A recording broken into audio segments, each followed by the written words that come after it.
ശബരിമല മണ്ഡലകാലത്ത് സേവനമനുഷ്ഠിക്കുന്നതിനായി ഡോക്ടർമാരെയും ആരോഗ്യപ്രവർത്തകരെയും വിട്ടുനൽകുന്നതിലെ പ്രായോഗിക ബുദ്ധിമുട്ടുകൾ ചൂണ്ടിക്കാട്ടി ആരോഗ്യവകുപ്പ് director K. J. Reena Devaswom കമ്മീഷണർക്ക് കത്ത് നൽകി.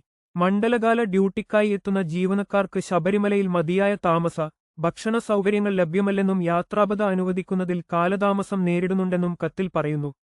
മണ്ഡല, മകരവിളക്ക് കാലയളവിൽ 500-ലധികം ഡോക്ടർമാരെയും 300-ലധികം നഴ്സിംഗ് ഓഫീസർമാരെയും 800-ഓളം മറ്റ് ജീവനക്കാരെയുമാണ് വിവിധ ജില്ലകളിൽ നിന്നും നിയോഗിക്കുന്നത്.